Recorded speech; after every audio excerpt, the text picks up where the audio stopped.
ദൈവത്തിൻ്റെ അതിപരിശുദ്ധ നാമം വാഴ്ത്തപ്പെടുമാറാകട്ടെ. അയ്യോ, ഞാൻ തീർന്നുപോയി, ഞാൻ നശിച്ചുപോയി, ഞാൻ മുടിഞ്ഞുപോയി എന്നൊക്കെ ചിന്തിച്ചിരിക്കുന്നവർ,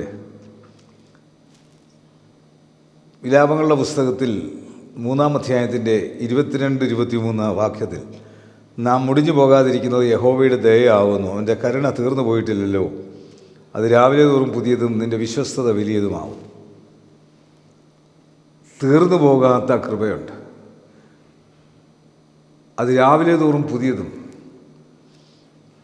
വിശ്വസ്തത വലിയതുമാണ്. ഓരോ ദിനത്തിലും പുതിയ പുതിയ ശക്തി പ്രാപിച്ച് മുന്നോട്ട് പോയിക്കോ. രാവിലെ എഴുന്നേൽക്കുമ്പോഴുള്ള അതേ ശക്തിയിൽ സന്ധ്യ വരെ നിൽക്കുവാൻ സാധിക്കും. ശരീരത്തിന് ക്ഷീണം കാണും, രോഗം കാണും, ഭാരം കാണും, പ്രയാസം കാണും, സങ്കടങ്ങൾ കാണും, ഇതൊക്കെ കാണും.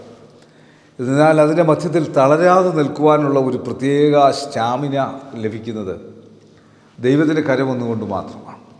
ആ ദൈവിക കരുത്തിൽ നിൽക്കുവാനുള്ള കൃപ തരണം. അതുകൊണ്ട് ഞാൻ മുടിഞ്ഞു പോയി, ഞാൻ നശിച്ചു പോയി, എനിക്കിതിനകത്തൊന്നും രക്ഷയില്ല എന്നൊക്കെ ഉള്ള കൃപ ഉള്ള ആളുകൾ കർത്താവിൻ്റെ യേശുവിൻ്റെ മുഖത്തേക്ക് ഒന്ന് നോക്കിക്കേ. രാവിലെ തോറും ദൈവത്തെ ഒന്ന് ആരാധിച്ച്, ദൈവത്തെ ഒന്ന് മഹത്വപ്പെടുത്തിക്കേ, ദൈവത്തെങ്കിലേക്കൊന്ന് തിരിയാൻ നോക്കിക്കേ. ദൈവം അത്ഭുതം പ്രവർത്തിക്കും. കണ്ണുകടയ്ക്കാൻ പ്രാർത്ഥിക്കാം. കർത്താവേ, പരിശുദ്ധ പിതാവേ, ഈ വചനം കാണുന്ന കേൾക്കുന്ന എല്ലാ പ്രിയപ്പെട്ടവർക്കും ഈ പുതിയ കൃപ, പുതിയ ശക്തി കൊടുക്കണമേ.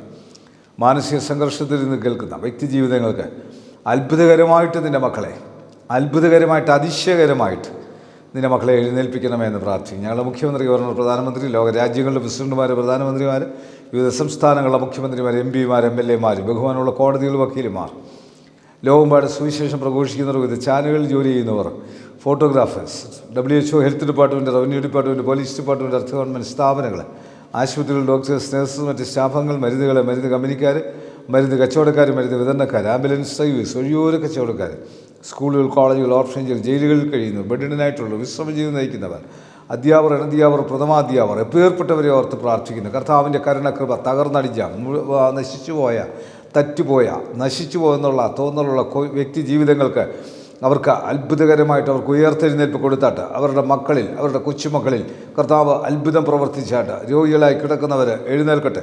പലവിധ ഭാരത്തിൽ പ്രയാസമിരിക്കുന്നവരുടെ മേൽ ദൈവത്തിൻ്റെ പരിശുദ്ധാത്മാവിൻ്റെ ശക്തി ഒരുപോലെയാവരിക്കട്ടെ. യേശുവെ നന്ദി, യേശുവെ സ്തോത്രം, യേശുവെ ആരാധന, യേശുവെ മഹത്വം. യേശു മൂലം പ്രാർത്ഥന കേൾക്കണം നല്ല പിതാവേ, ആമീൻ. God bless you.